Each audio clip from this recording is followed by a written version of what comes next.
Luis Hermosilla negó haber pagado a funcionarios públicos luego de que la Fiscalía empezara una investigación en su contra de oficio por eventuales pagos a funcionarios del Servicio de Impuestos Internos y la CMF, la Comisión para el Mercado Financiero. Bueno, de todo este escándalo que estalló ayer a propósito de un reportaje de CIPER, estamos con el ex subdirector jurídico del Servicio de Impuestos Internos, Cristian Vargas, nos acompaña. Bienvenido, Cristian. Hola, ¿qué tal? Buenos días. Gracias por conversar con nosotros. Cristian, bueno, hay muchos temas que abordar. En una mirada general, ¿qué es lo que le sorprende más o genera más impacto de este reportaje que publicó ayer CIPER con este audio de casi 2 horas de duración? Sí, mire, lo que resulta de la grabación es desde luego de la máxima gravedad. Aquí aparecen unos abogados junto a empresarios organizando operaciones delictivas consistentes en sobornar a empleados públicos, empleados funcionarios del Servicio de Impuestos Internos y de la Comisión para el Mercado Financiero, para entorpecer o sustraerse a la investigación de actividades ilícitas cometidas y que están siendo indagadas por estos servicios. Entonces, eso es lo primero, esa es la situación que surge del audio, y lo que surge lo que resulta de ese audio, desde luego partiendo del supuesto que es verídico y que todo esto está por investigarse, pero sorprende el nivel de corrupción que demuestra esta gente de esta grabación. Y personas además vinculadas a la clase política y a la élite económica del país. Claro. Cristian, acá se diseña en el fondo, eso es lo que uno podría desprender del audio, ¿no? Pero se diseña una estrategia legal, además, en torno a eso, a esos eventuales pagos.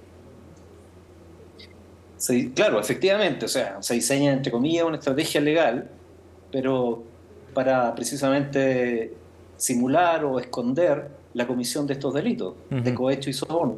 Sí. O sea, los delitos que aparecen ahí del audio, que es lo que la Fiscalía, estimo, el Ministerio Público debe investigar, siguiendo los hechos donde sea que ellos lleven, son los precisamente de cohecho, soborno, pero también el de asociación ilícita, me parece a mí. El Código Penal chileno castiga al empleado público que solicita o acepta recibir un beneficio económico por omitir un acto debido propio de su cargo o para ejecutar actos con infracción a los deberes de su cargo. Y las penas son importantes, son elevadas, van de 3 años y un día a 10 años. Lo mismo en cuanto al sobornante, es decir, a quienes, personas que motivan las acciones o omisiones del funcionario público, también son sancionadas con penas similares, de 3 años y un día a 10 años. Y hay otros delitos que podrían configurarse en relación con los funcionarios públicos, por ejemplo, el delito de uso de información reservada o privilegiada, que se configura cuando un funcionario público, haciendo uso de un secreto o de información concreta reservada, como sería en este caso, por lo menos lo que resulta el audio, adquirido en razón de su cargo, obtiene para sí un beneficio económico, para sí o un tercero. Claro. Entonces son varias las figuras delictuales que resultan de esta grabación que se ha dado a conocer por CIPER. Cristian, ahora entendiendo que esto es un acercamiento y que no está toda la información completa, ¿no? Pero uno puede quizás ir deduciendo algunas cosas, pero ¿qué es lo que puede hacer un funcionario del Servicio de Impuestos Internos? ¿Qué es lo que puede hacer eventualmente para favorecer a una persona que está siendo investigada por el mismo servicio? Se lo pregunto porque Luis Hermosilla, por ejemplo, en este audio plantea que es necesario tener control o cerrar esa puerta, dice, en referencia a uno de los funcionarios del servicio. ¿Qué significa eso? ¿Traspaso de información hacia la defensa, como usted decía, que es de carácter reservado? ¿Bloquear una investigación? ¿Qué alcance puede tener eso? Bueno, puede tener distintos alcances. O sea, depende del nivel, obviamente, del servicio en el cual se está operando con estas maniobras. O sea, mira, normalmente las investigaciones por delitos, en este caso de lo que hablan en el audio, es en relación con delitos tributarios, por lo menos lo que concierne al Servicio de Impuestos Internos. ¿Cierto? Entonces, bueno, ahí operan funcionarios, digamos, fiscalizadores, que son quienes en una primera etapa reúnen los antecedentes para comprobar la configuración de delitos tributarios.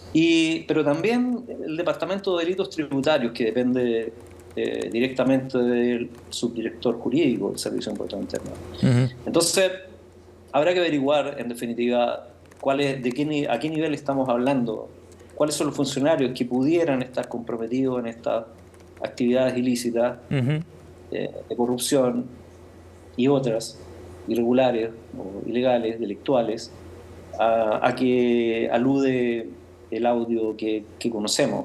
Sí. ¿No? Pero claramente se refiere a antecedentes, a situaciones que un funcionario puede de alguna manera manejar para obstaculizar la investigación de delitos tributarios. Antecedentes que son reservados, que ellos conocen, precisamente que conocen con motivo de la recopilación de ellos para la configuración, para fundamentar una eventual acción penal, querella o denuncia. Claro, entendiendo que acá ha habido, en relación al caso de Factop, varias querellas presentadas por particulares que se han visto perjudicados, digamos, por el actuar de Factop o de la corredora de bolsa. Así es. Delitos cometidos contra privados, contra personas, pero también aquí, en ese caso más de fondo, digamos, aparece presunciones o hechos revestidos de carácter de delitos tributarios. Entonces, eso es lo que investiga el Servicio de Impuestos Internos, y entiendo que a eso se refieren los audios. Claro. En el fondo, a pagar, sobornar a funcionarios del Servicio de Impuestos Internos para obstaculizar la recopilación de antecedentes en relación con esos delitos tributarios. Exacto. Cristian, el caso es grave por muchas razones, y ya lo hemos comentado acá, pero también, según lo que relatan los protagonistas de este audio, Daniel Sauer en particular y Leonardo Villalobos en el audio, relatan que acá ha habido un pago constante de parte de ellos, al menos, a funcionarios. Lo reconocen en el audio, dicen en los últimos 3, 4 años, dice Sauer, que ha salido desde nuestro lado, en referencia a su empresa o a su patrimonio particular, pero de nuestro lado ha salido 100 millones de pesos, dice algo así. O sea, habla también de un asunto que se ha extendido por más tiempo y no solo por un caso a propósito de esta investigación.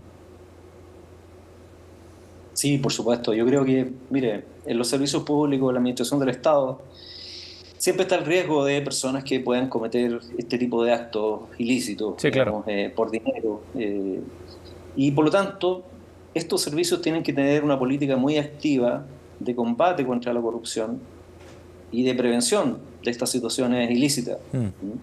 Creo que ahí tal vez no ha habido la suficiente diligencia en ese sentido, me parece a mí. Ahora, hay antecedentes, digamos. Recordemos que en el caso Penta aparecían involucrados funcionarios del Servicio de Impuestos Internos, relacionados con actividades delictuales. Y en ese tiempo fueron, por supuesto, drásticamente sancionados con destitución. Entonces, yo creo que no hay que cegarse a eso, obviamente, no hay que bajarle el perfil tampoco, digamos, por parte, me refiero, de estos servicios públicos. O sea, si bien son antecedentes preliminares los que se conocen, pero yo creo que estos mismos antecedentes sirven para enviar un mensaje tanto dentro de la institución como a la ciudadanía, de que estos hechos o estas situaciones no se pueden permitir, que van a ser investigadas y sancionadas drásticamente. A propósito de eso, recién nada más en Radio ADN, el director del Servicio de Impuestos Internos, Hernán Frigolet, dice: creo que son hechos gravísimos porque está comprometida la fe pública, dice. Es de las denuncias más graves que podamos tener en el último tiempo, según lo que publica en su cuenta de Twitter la periodista Paula Bravo. ¿Qué reacción debería tener ahí el servicio, Cristian? Claro, a mí esas señales, esas declaraciones del director del servicio me parecen que van en la línea correcta, por supuesto. Yo creo que, pero en esto me parece que el servicio tiene que tener un rol activo en la investigación de estos delitos, en la investigación administrativa, de estas situaciones irregulares en la determinación de responsabilidad de funcionarios que aparezcan implicados y tomar las medidas que correspondan, las sanciones, por supuesto, más drásticas, porque eso es lo que está a la altura precisamente de las situaciones que se están conociendo. Ahora, yo creo que de todas maneras las investigaciones administrativas no tienen digamos, los servicios públicos no tienen los instrumentos, las herramientas legales suficientes para investigar a fondo este tipo de hechos. La Fiscalía, el Ministerio Público, a quien corresponde investigar en propiedad y tiene mucho más medios y recursos para hacerlo, investigar estos delitos, sean cometidos por funcionarios públicos o por particulares. Cristian, ahora aquí aparecen involucrados, del audio al menos, aparecen involucrados funcionarios públicos y también particulares, o sea, funcionarios públicos que cometen delitos de cohecho y el soborno que cometen estos particulares que precisamente incurren en estos hechos. Cristian, ahora refiriéndonos al servicio y a los controles internos también, usted mencionaba el caso Penta.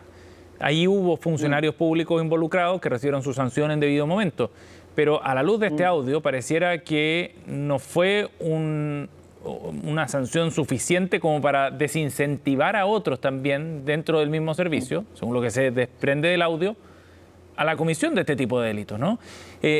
¿Cómo se actualiza o se actualizó más bien el servicio después del caso Penta con todas las implicancias que eso tuvo, con el terremoto que significó eso?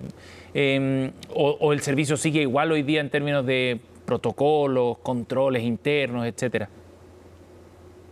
Sí.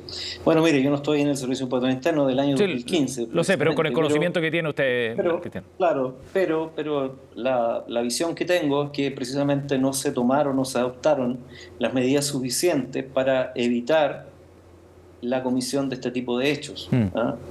O sea, siempre puede ocurrir, obviamente, el riesgo está. Siempre pueden haber personas. A mí no me cabe duda que la gran mayoría de los funcionarios del Servicio de Impuestos Internos son personas probas, honestas y que quieren cumplir bien con sus funciones. De acuerdo. Pero siempre existe la posibilidad de personas que caen en actos de corrupción. Entonces, yo creo que el servicio y todos los servicios públicos, el Estado, la administración del Estado, en realidad en su conjunto, tiene que, frente a este fenómeno de la corrupción que estamos viendo en el país, que alcanza ribetes importantes, tal vez todavía no tenemos tanta conciencia de eso, pero a mí me parece que sí, o sea, estamos hablando de niveles de corrupción altísimos. Entonces, los servicios públicos, la administración del Estado tiene que tomar medidas acordes a esa situación. Yo creo que no se han adoptado, no solo en el Servicio de Impuestos Internos, sino que en el resto de la administración pública. Tener otro tipo de políticas y medidas mucho más activas en relación a la prevención, detección y sanción de este tipo de situaciones. Sí. Cristian, luego, después de ese análisis sobre el servicio, sí ha habido modificaciones legales en el último tiempo en torno a la ley de delitos económicos, ¿no? ¿Establece sanciones que fueran aplicables para los eventuales delitos que se podrían configurar a partir de este audio? Sí. La ley de delitos económicos tiene normas que regulan situaciones como esta. O sea, desde ya estos delitos de que hablamos, cohecho y soborno agravado, están incluidas dentro de la ley de delitos económicos, de la denominada nueva ley de delitos económicos. Lo que hace esa ley, en realidad, es, cuando se trata de este tipo de delitos considerados como delitos económicos por esa misma ley, es cambiar el sistema de las penas, en definitiva, de hacer más, digamos, más grave las penas que se impongan. Es decir, considera otras circunstancias atenuantes y circunstancias agravantes de los delitos, que es importante la determinación de la pena, en definitiva. O sea, pueden obtenerse penas más altas, efectivas me refiero. No cambian las penas las sanciones que están establecidas ya para estos delitos, pero sí en la determinación de la pena, en los casos concretos, en el juego de circunstancias atenuantes y agravantes, esta ley resulta ser más drástica, efectivamente. De acuerdo. Bien, Cristian, muchas gracias por conversar con nosotros. Nos da más luces también sobre el caso, que recién está comenzando, por supuesto. Las investigaciones han partido nada más. Gracias por el contacto, Cristian. Sí, gracias a usted. Buenas tardes.